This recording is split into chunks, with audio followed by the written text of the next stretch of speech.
duma qawweetumu dhumi jaanin dhumu barra waan qabu waliin qaba waan dhabu waliin dhaba kana yaantummaa qabu hin eeginaa hin cabu barra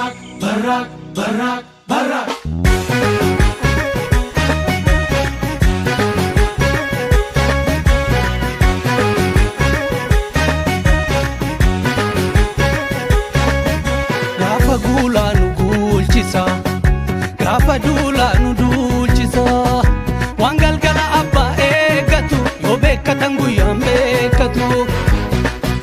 goonni diinaan girree bu'aa garroof karree ce'umsaa wal garree faffacaatii ammaa waan jettuuree lammaa shanee fi abaa'o OLF kafaa'o hin barreenaa bartuu Oromoodha martuu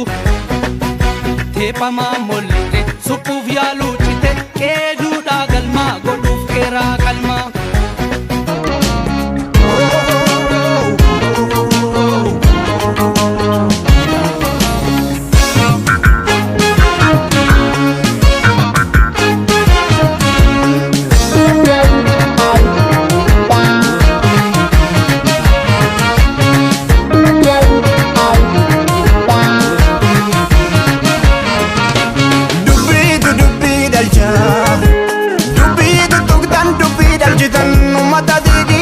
galjitan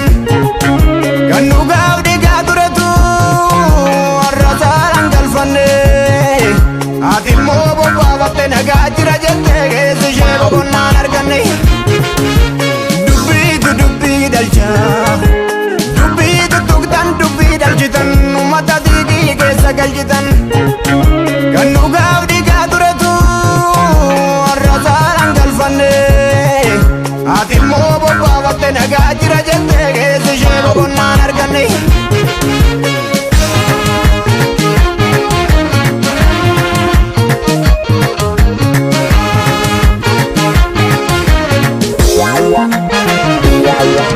albeen diinaa kaleessa nu murte kudhan dhoksee kudhan numa gorse hima diinaadhaan fuguugitti dabse obsii dangaa darbu qaba harki bokkuu qabe boodees numa qaba natu si baata situu of dadhaba obsuu fi dhoksuu kooda buma seete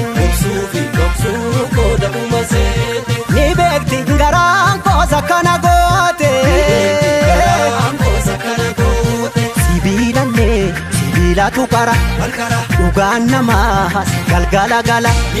hadhaaba cabsaa inni karaa beeku haqqatti hin gafuu namni haqqii beeku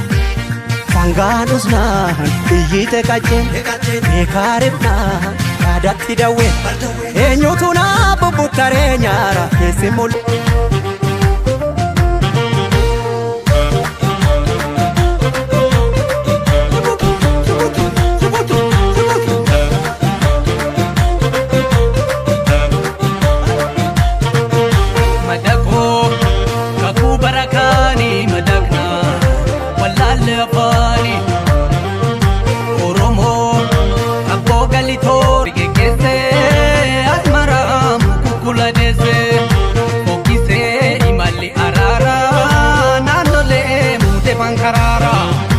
labsii mootee korkee fakkeenya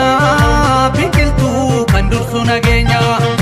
hamba'aan olee calankootii dirmamuu qabna sirna mootii Itoophiyaan qeerroo wayyoofte itti mandidduu marree machoofte loltuu sabaa quuqamuu feetu fakkeenya godhu magarsaa geetu